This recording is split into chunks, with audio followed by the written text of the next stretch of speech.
Assalamualaikum warahmatullahi wabarakatuh. Nama saya Putri Rizky Nurjana dari SMK Yadika Soreang, kelas 11 Akuntansi 2. Di sini saya akan sedikit menjelaskan mengenai hasil praktik kerja lapangan selama 3 bulan di Dinas Sekretariat Daerah Kabupaten Bandung. Di sini saya akan membahas mengenai mendisposisi surat masuk di bagian perencanaan di Dinas Sekretariat Daerah Kabupaten Bandung.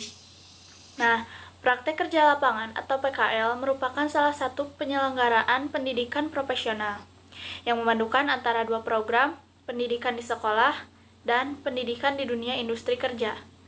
Untuk membantu para siswa-siswi sekolah menengah kejuruan atau yang sering disebut SMK dengan kompetisi siswa sesuai bidangnya masing-masing, dan untuk menambah bekal masa-masa akan mendatang, guna memasuki dunia kerja yang semakin ketat dalam persaingannya.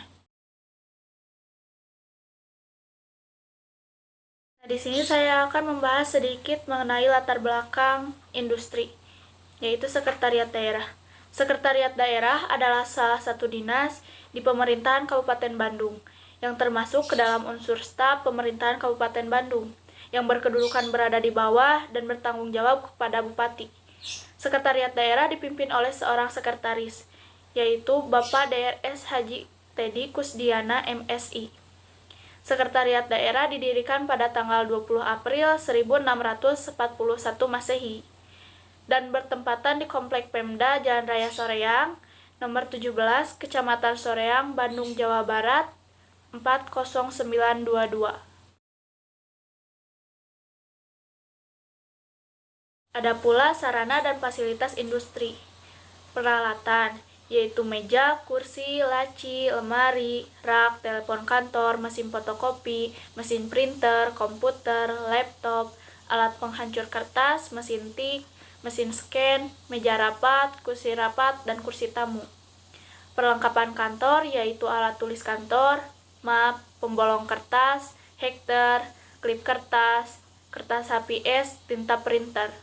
Dan fasilitas kantor yaitu tempat parkir, toilet, AC, CCTV, dispenser, dan peralatan dapur. Saya akan menjelaskan sedikit mengenai uraian tugas bagian perencanaan.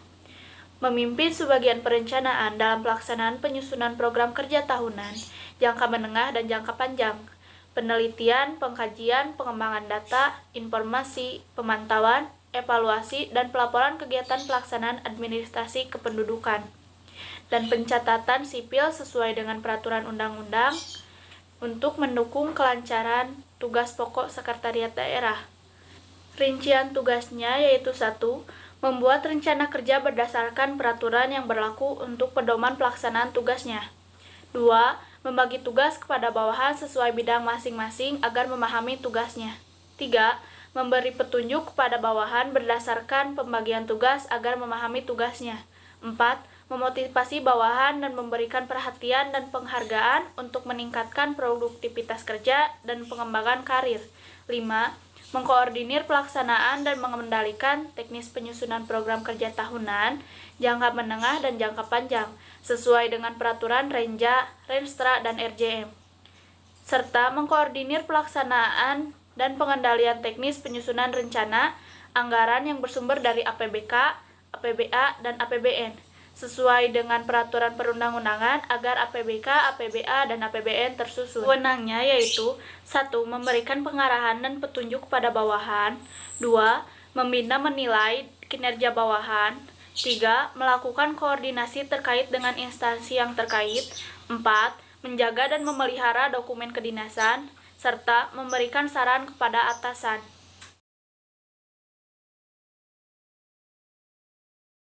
Sekarang saya akan membahas mengenai pengertian mendisposisi surat masuk. Disposisi merupakan catatan singkat yang berisi pendapat atau instruksi dari seorang atasan atau pejabat kepada bawahan atau anggota, yang biasanya ditulis tangan secara langsung di dokumen yang bersangkutan. Disposisi dibedakan menjadi 2 macam, yaitu disposisi secara langsung dan disposisi secara tidak langsung. Disposisi langsung yaitu disposisi yang langsung ditulis pada lembar surat. Biasanya hanya berisi sifat, tujuan disposisi, isi perintah, dan tanda tangan penulis disposisi. dan nama yang langsung ditulis tangan pada lembar surat yang masuk. Sedangkan disposisi tidak langsung yaitu disposisi yang dituliskan pada lembar tersendiri atau lembar disposisi. Pengertian surat masuk. Surat masuk adalah semua surat yang diterima oleh suatu perusahaan atau organisasi yang berasal dari pihak luar, baik itu perorangan maupun perusahaan atau organisasi. Sebelum diserahkan kepada pimpinan, surat masuk terlebih dahulu dikendalikan oleh bagian administrasi dan diberi selembar disposisi. Pengisian lembar disposisi yang menyangkut masalah pengagendaan seperti indeks, kode, nomor urut, dan data-data tentang surat dilakukan oleh bagian administrasi. Indeks, kode, dan nomor urut berisi kata atau sandi yang bisa digunakan untuk merunut kembali di mana letak surat tersebut dalam agenda atau pengarsipan. Selanjutnya, pimpinan mendisposisi siapa yang diberi tugas tanggung jawab atau menindaklanjuti serta bagaimana instruksi-instruksinya. Mendisposisi surat masuk. Sebelum mendisposisi surat masuk, tentunya kita harus menunggu dulu surat yang masuk ke bagian kita. Setelah ada surat masuk dari bagian lain ke dalam bagian perencanaan, saya langsung mendisposisi surat masuk terlebih dahulu sebelum diberikan langsung kepada pimpinan. Mendisposisi surat masuk dengan hanya mengisi tanggal surat, nomor surat, nama bagian pengirim surat, tanggal terima surat, nomor urut agenda, sifat surat, dan isi tujuan surat tersebut. Setelah surat tersebut selesai didisposisi, surat langsung diberikan kepada pimpinan untuk didisposisi lagi oleh pimpinan. Pimpinan mendisposisi siapa yang diberi tugas atau tanggung jawab untuk menindaklanjuti serta bagaimana instruksi-instruksinya.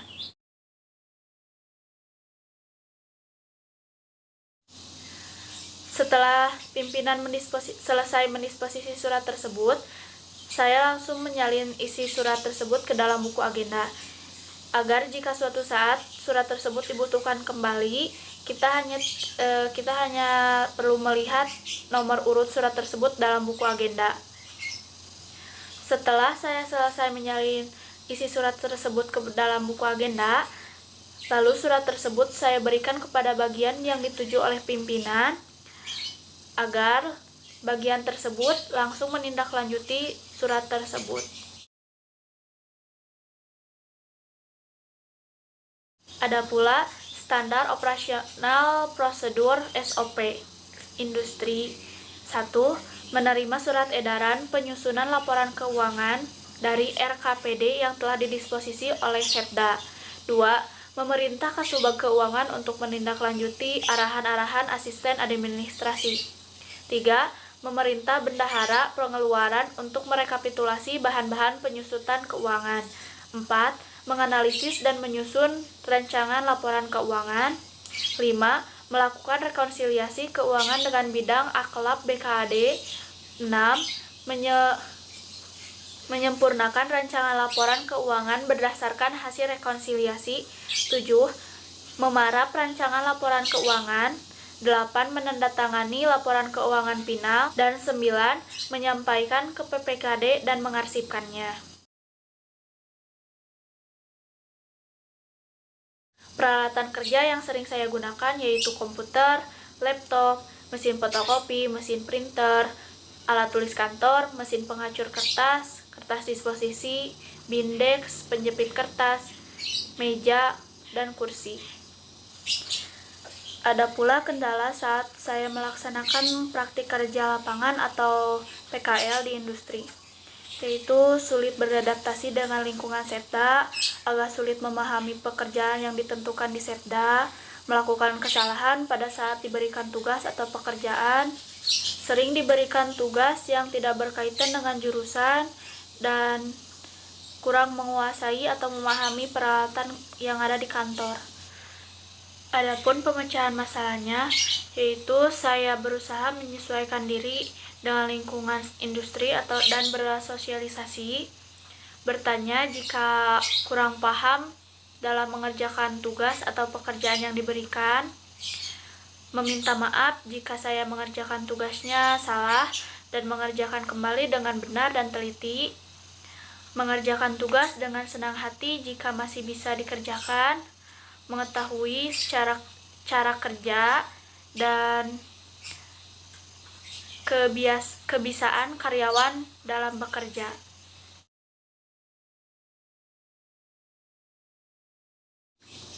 Dari semua yang saya jelaskan, saya menyimpulkan bahwa setelah melaksanakan praktik kerja lapangan di industri, yaitu di Sekretariat Daerah Kabupaten Bandung, di bagian perencanaan dan keuangan, begitu banyak pengalaman yang diperoleh yang belum didapatkan di sekolah. Melalui praktik kerja lapangan ini, yang dapat membuka pikiran terhadap hal-hal yang baru dan informasi-informasi yang luas, sehingga menambah wawasan yang lebih luas kepada saya. Saran untuk sekolah dan untuk instansi, berdasarkan pengalaman saya selama 3 bulan melaksanakan praktik kerja di industri, yaitu Sekretariat Daerah Kabupaten Bandung, di bagian perencanaan dan keuangan, saya melihat khususnya dari sudut pandang saya merasa masih ada kekurangan yang harus diperhatikan. Untuk sekolah, saya harap sekolah lebih memperhatikan siswa dan siswi saat melaksanakan PKL, karena terkadang siswa dan siswi mendapat kendala saat pelaksanaan PKL. Untuk instansi, mohon agar membimbing siswa PKL terlebih dahulu, agar siswa PKL saat pertama kali melaksanakan PKL tidak melakukan kesalahan dan tidak canggung untuk bertanya kepada karyawan-karyawan yang ada di bagiannya. Memberikan tugas yang lebih menjuruskan kepada kejuruan yang diajukan oleh sekolah.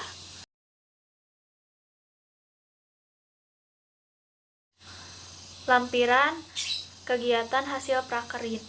Foto yang ke-1, di situ saya sedang mengisi lembar kertas disposisi. Foto yang kedua, di situ saya sedang mencatat kembali isi surat tersebut ke dalam buku agenda.